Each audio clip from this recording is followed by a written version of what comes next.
mundo. Y dentro de eso llega disciplina y toma esa diligencia de versión libre ahí, a quemarropa, de insofacto. Eso está mal.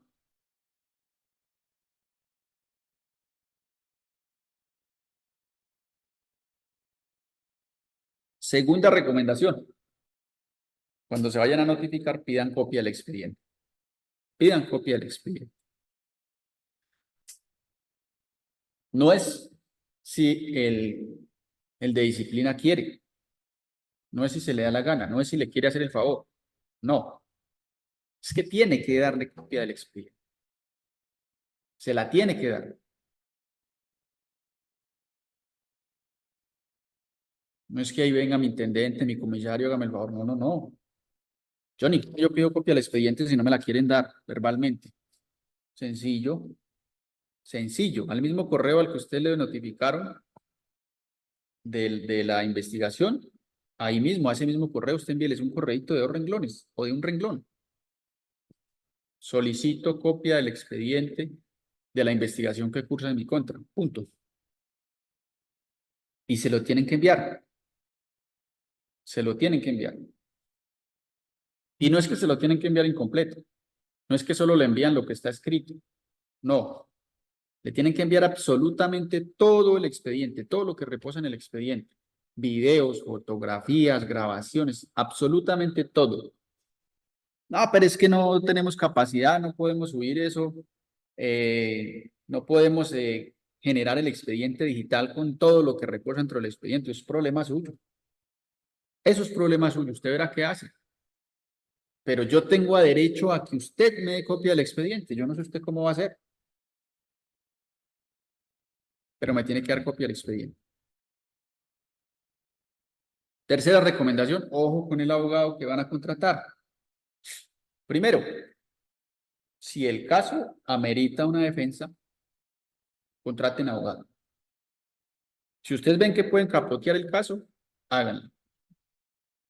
Si ustedes ven que tienen las pruebas, y ya ahorita les voy a enseñar cómo es el tema probatorio, les voy a enseñar cómo se hace un interrogatorio, un contrainterrogatorio. Ustedes ven que pueden capotear el caso, háganlo.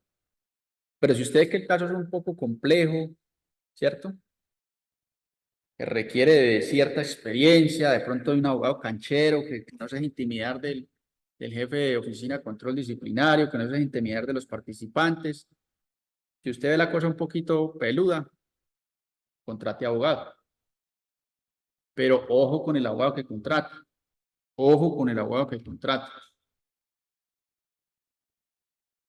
Verifiquen que ese abogado tenga experiencia en derecho disciplinario. Verifiquen que ese abogado tenga experiencia en derecho disciplinario. Es decir, que haya litigado en derecho disciplinario. Pero es que conozco compañeros que le han dado poder, abogados que le dicen que tiene experiencia en derecho disciplinario, pero que han estado allá como sustanciadores en disciplina y cuando se retiran empiezan a litigar. Es muy diferente. Es muy diferente, muchachos. El escenario es distinto, porque allá tienen que estar del otro lado.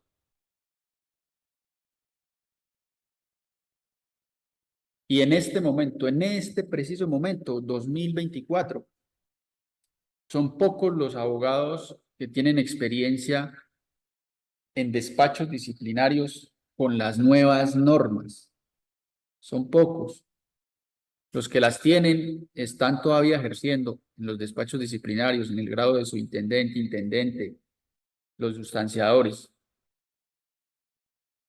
Son pocos.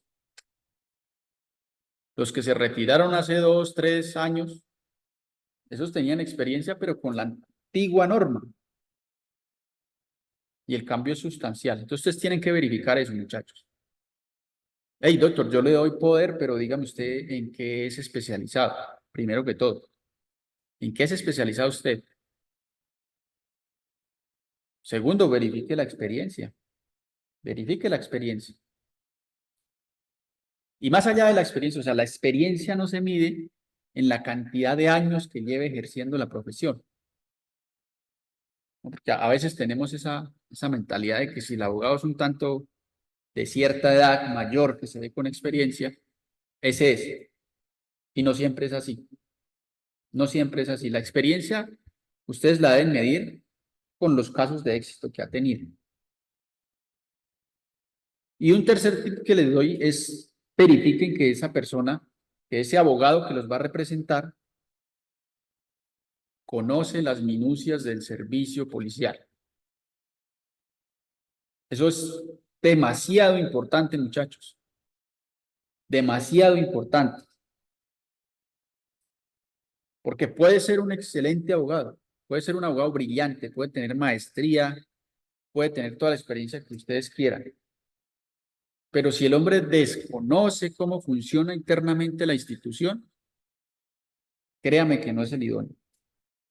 Créame que no es el idóneo. ¿Por qué lo digo? Hoy por hoy en Colombia, los jueces de la República desconocen el funcionamiento interno de la institución. Los jueces de todos los niveles, incluso en el Consejo de Estado.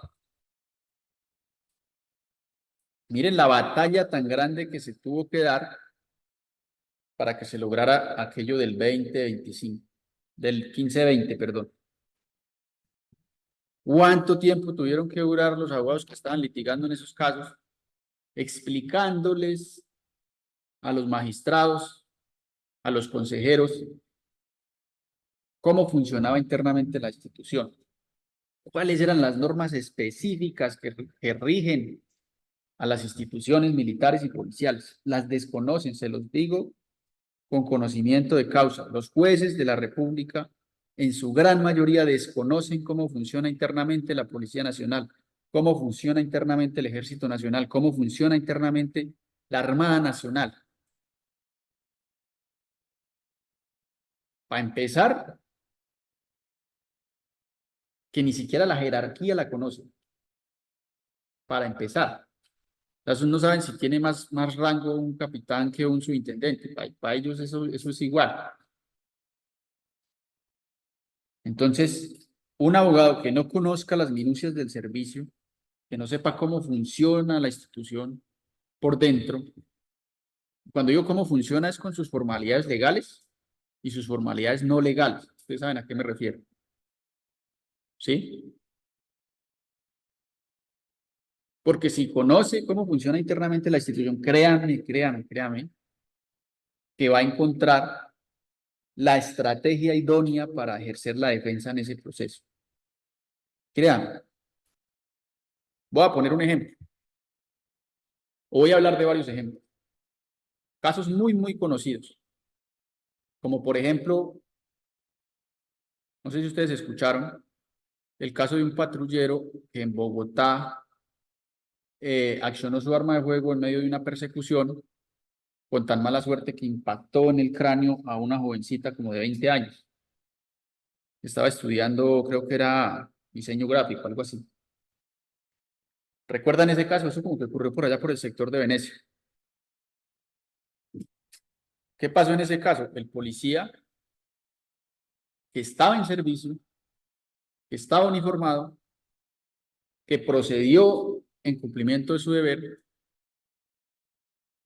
fue judicializado por la justicia ordinaria, no por la penal militar. O sea, no se le respetó su fuero penal militar. Y terminó pagando una condena superior a los 30 años de cárcel,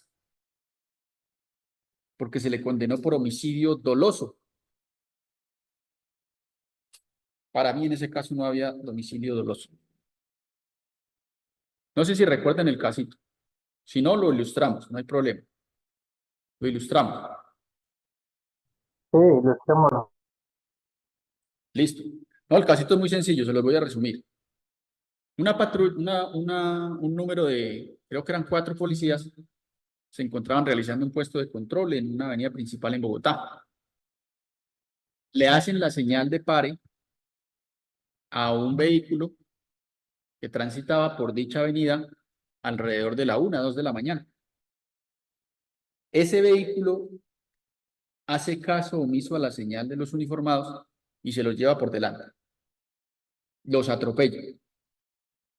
Los policías inmediatamente se montan en sus motocicletas y emprenden la persecución de ese vehículo. Lo persiguen más o menos como por unos 20 minutos, por entre cuadras, zigzaguean y demás. En últimas llevaban como a 100 metros de distancia, 100 metros de distancia entre el vehículo que los había atropellado y la primera motocicleta de la policía. En una curva, el uniformado que va de parrillero lleva su arma de fuego por la situación y en la curva se caen. La motocicleta se resbala y los uniformados se caen. Al uniformado que va como parrillero se le acciona el arma de fuego e impacta en el cráneo a la copiloto, es decir, la que iba en el asiento del lado del conductor, en el vehículo que se iban persiguiendo. De isofacto, sin signos vitales. Ese es el caso. Fue condenado por homicidio doloso. Más de 30 años de prisión. El patrullero tuvo una profesional del derecho que evidentemente no conocía cómo funcionaba internamente la institución, que desconocía muchas cosas. ¿Cuál era la prueba idónea para defender a ese policía? ¿Cuál era la prueba idónea? Sencillo. ¿Cuál es el mejor francotirador de la Policía Nacional? El mejor sniper.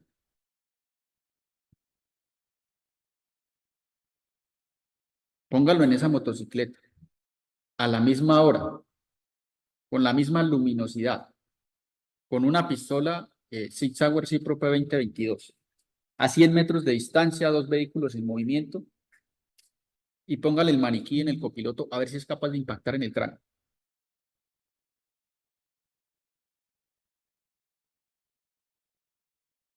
No es capaz. No es capaz. Para mí allí a lo sumo habría un homicidio culposo, y eso en gracia de discusión. En gracia de discusión, que el uniformado haya realizado una manipulación imprudente del arma de fuego. Y eso estaría en gracia de discusión. Pero un homicidio a título de dolo, nunca. Nunca.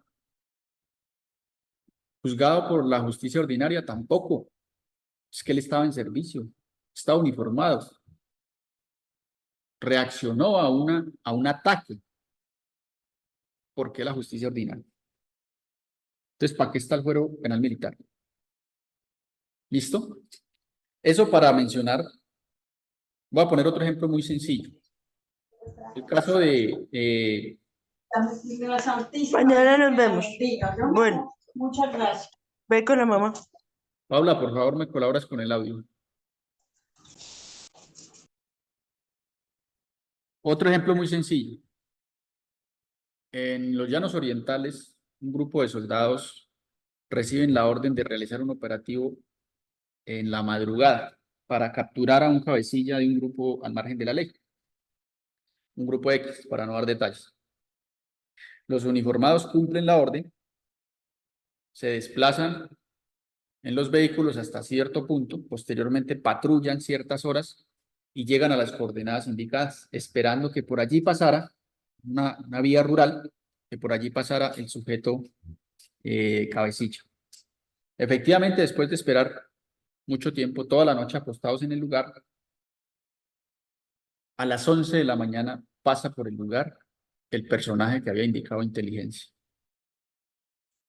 Viene con 6 sujetos tripulando motocicletas, fuertemente armados. Los integrantes del Ejército Nacional le hacen la señal, Alto Ejército Nacional, hacen caso omiso y abren fuego en contra de los uniformados. Los uniformados reaccionan, 4 de los sujetos logran huir en las motocicletas, uno de ellos se desestabiliza, se cae y empieza a huir por el sector. Desde una casa que se encontraba cerca al lugar de los hechos, les estaban disparando a los uniformados.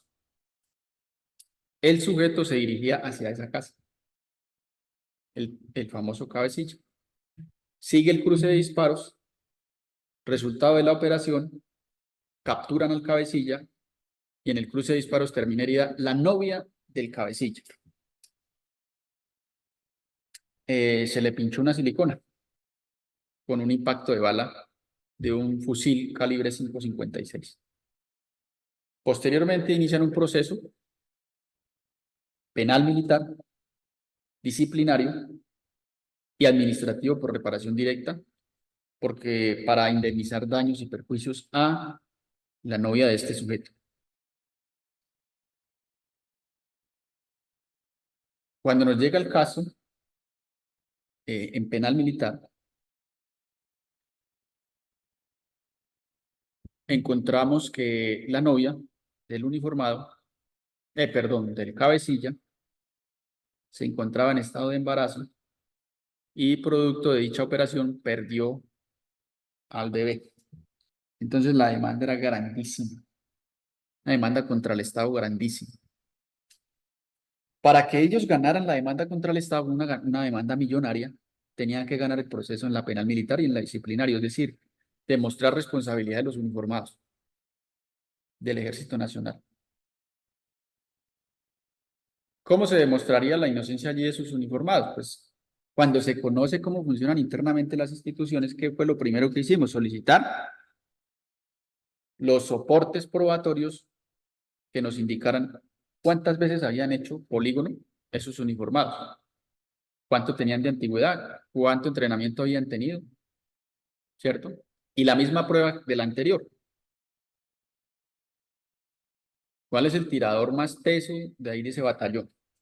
Y pónganlo a más de 250 metros de distancia a impactar en la humanidad de esa señorita, por un lado. Y bueno, resultado, el caso lo archivaron. El caso lo archivaron. Antes de, pues los uniformados, cuando los notificaron, pues desesperados, habían contratado abogados locales, abogados del sector, que evidentemente no conocían el funcionamiento interno. No conocían el funcionamiento interno. Y casi siempre la estrategia de defensa es la misma. Confesión, para que le rebajen. Imagínese una confesión aquí cuando le notifican el auto de apertura. Fatal. O sea, no hemos dado la pelea, ¿cómo me voy a entregar de una vez? ¿Cierto? No. Yo doy la pelea y cuando vaya por aquí en la mitad, si veo muy, muy oscura la cosa, de pronto contemplo esa posibilidad y eso. Pero entregarse apenas lo notifican, no es posible. Pueden pasar muchas cosas dentro del proceso. Listo, cierro paréntesis ahí con ese tema. ¿Tenemos claro lo de la auto de apertura? ¿Lo tenemos claro? ¿O hay preguntas? De mi parte está claro, doctor. Listo.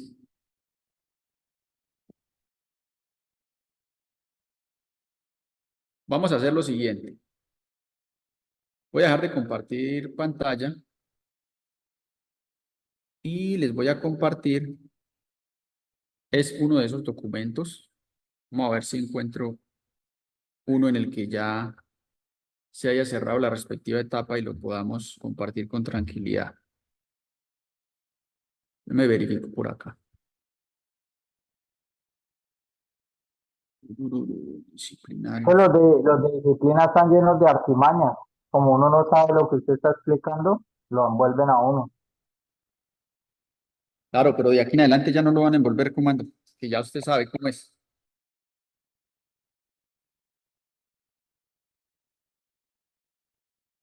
A ver, a ver, a ver.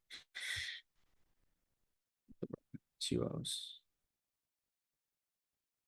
Los han hurtado. Cárdenas.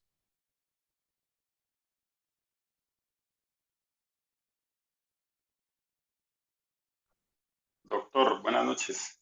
Buenas Una noches. pregunta. Sí, señor. doctor, acerca del tema de la notificación.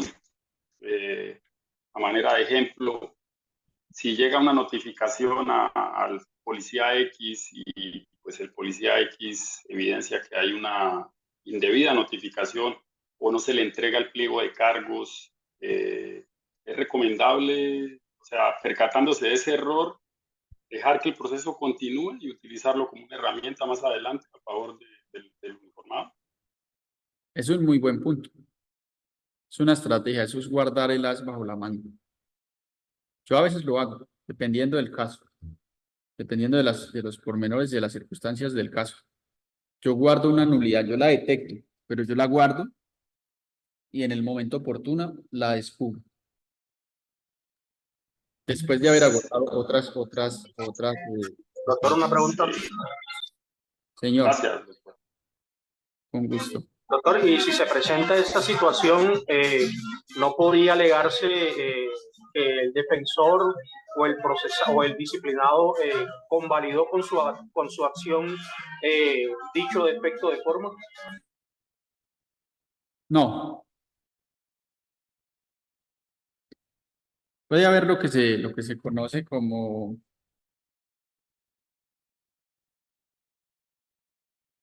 el reconocimiento de la notificación tácita, ¿sí? Pero no, la mayoría de veces eso se retrotrae a la etapa inicial.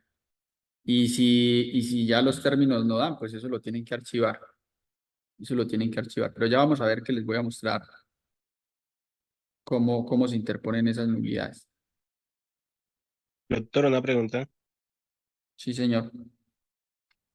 Hablando de notificaciones, pues, o sea, no va al tema, pero digamos el tema cuando notifican al personal por un servicio por WhatsApp. O sea, yo acá en la Bogotá he mirado que ya cogen la costumbre de que tipo 10, 11 de la noche le dicen a usted, mañana forme a las 7 de la mañana en la MEOC.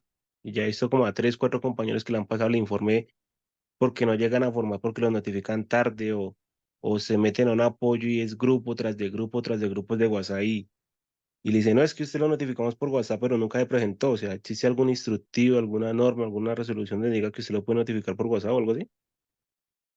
Muy buena pregunta. Existe un vacío jurídico al respecto, por lo mismo que acabé de mencionar anteriormente.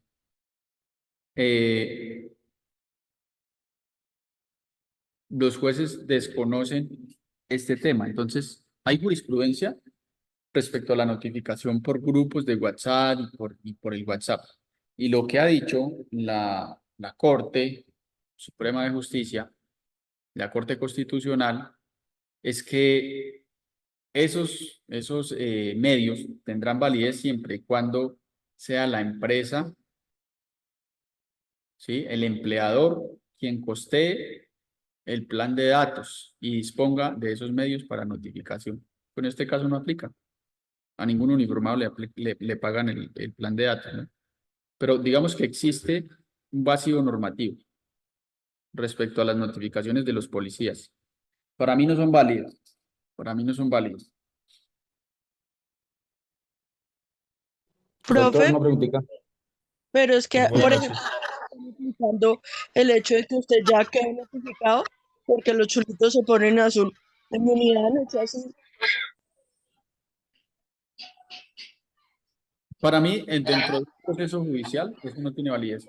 Para mí. No, para un proceso judicial no tiene validez, pero, doctor, es que muchas veces cogen el tema de que si usted tiene su celular y usted lo notifica por WhatsApp y usted no contesta, entonces de una vez algunos se embarracan porque no contesta, aún sabiendo que el celular es un medio personal.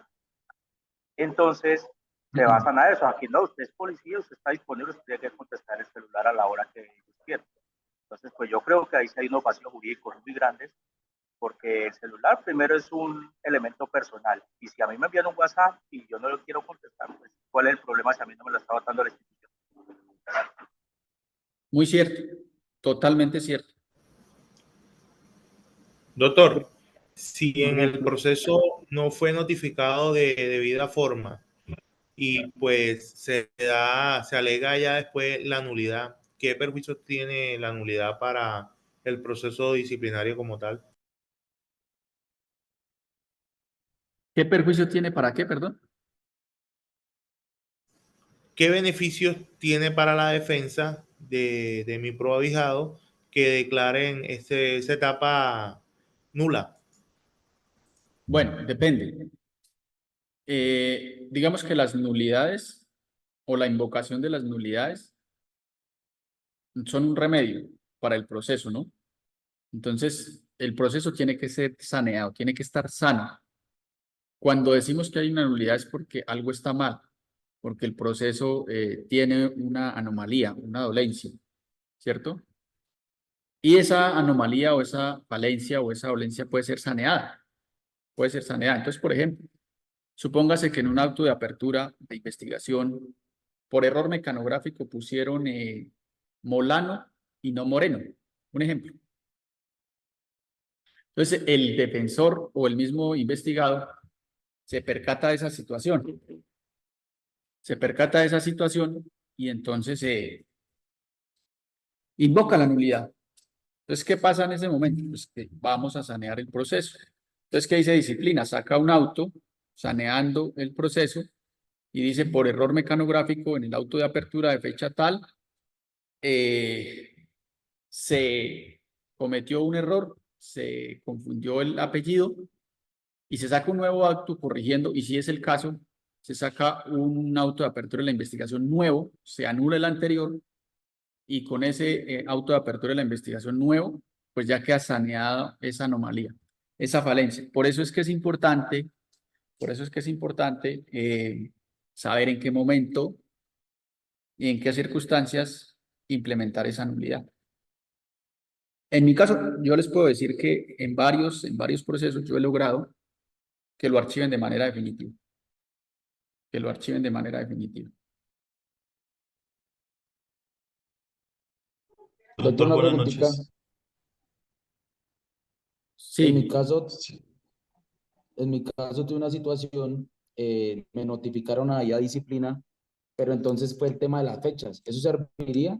Me notificaron y como recién empezó el año, bueno, fue como en febrero, pero el formato solo lo descargaron, decía que presentarme el 2023, tal fecha. Pues yo, sin embargo, pues como curiosidad le pregunto, ¿esto sería a favor? ¿Se podría hacer algo ahí? sí, La claro, notificación. las fechas deben ser precisas. Las fechas tanto de los hechos como de las actuaciones procesales deben ser precisas. De lo contrario, habrá una nulidad, por supuesto que sí. Listo, o sea que eso se podría utilizar de pronto más adelante. Es un tema, pues es más como administrativo por un vehículo el cual no tenía yo así, yo tenía asignado, pero me dieron la orden de prestarlo y pues lamentablemente el vehículo lo motorearon, la dañaron el motor y ahora me llamaron a mí a responder. Me notificaron de esta manera que le comento, pero entonces decía fecha 2023. Yo, sin embargo, pues yo hice mi anotación, que eso también le quería preguntar si valía como una prueba para el momento de pronto que me llamen, la anotación lo único que tengo que de pronto me pueda salvar. Y pues si esta notificación serviría de pronto más adelante donde algo se complique. Sí, sí, la respuesta es sí, la anotación, por supuesto. Es una prueba documental. Doctor, ¿Listo? buenas noches. Buenas noches. Buenas noches, compañeros. Tengo una preguntita, una inquietud. Cuando lo notifican a uno en una investigación disciplinaria o un preliminar, y hay un espacio en esas notificaciones que dice correo electrónico, etcétera, ¿uno está en la obligación de rellenar esos espacios o es voluntario, doctor? Qué pena. Es que es una inquietud que tengo, qué pena. Excelente pregunta. Excelente pregunta. La respuesta es que no es obligatorio. Es más, yo recomiendo que, dependiendo de las circunstancias en las que usted se encuentre, si usted, por ejemplo, está en una unidad donde usted no tiene ningún problema para presentarse a las diligencias que le requiera disciplina y que el comandante pues no pone ningún inconveniente con eso, notifíquese por correo. Pero no es obligatorio, si usted no quiere poner su correo, usted simplemente pone no. ¿Autoriza notificarse por correo electrónico? No, notifíqueme personalmente. Y ya. Entonces, cada vez que le tengan que notificar actuaciones procesales que es obligatorio notificar, lo tienen que hacer personalmente. Es como les expliqué al principio. Tienen que citar y hacerle firmar. personalmente la notificación. Doctor, buenas noches. Una pregunta. Buenas noches. Una preguntita que pues que, o sea, ¿qué falta disciplinario que ocurre uno aquí en el área de operaciones cuando lo van a prestar 6 horas de guardia y uno no cumple la orden? ¿Qué falta disciplinaria ocurre ahí? Uy, pueden ser varias. Yo creería que estarían compitiendo entre dos: incumplimiento de una orden directa de un superior y un eventual abandono del servicio. Es que depende de las circunstancias, pero sí se configura una falta de disciplina. O sea, pero sí, pero o sea, de uno de aquí en el área de operaciones, ¿cuántas horas de guardia, o sea, uno debe de prestar en el área de operaciones? Depende de las necesidades del servicio. Que esté en el régimen que uno pueda prestar. Ah, depende. Depende de las necesidades del servicio, el Bueno, muchas personal. gracias, doctor. Sí, con gusto. Bueno, entonces, ¿alguna otra pregunta sobre auto de apertura? Sobre etapa de indagación. Doctor, buenas noches nuevamente. Buenas noches. Lo que pasa es que tuve la oportunidad de conocer un caso de un compañero hace mucho tiempo. Ese caso ya salió fallo y el compañero pues salió sancionado. Pero ahorita con lo de la clase, pues me pude dar cuenta que pues creería que la notificación fue indebida, pero pues vuelvo y le repito, el fallo ya se ejecutó, ya se materializó. Ahí no se podría interponer alguna acción. ¿Cuánto hace que ejecutaron el fallo? Aproximadamente más de 3 años. No, ya no hay, no, ya está muerto, ya no hay nada que hacer. Bueno, muchas gracias.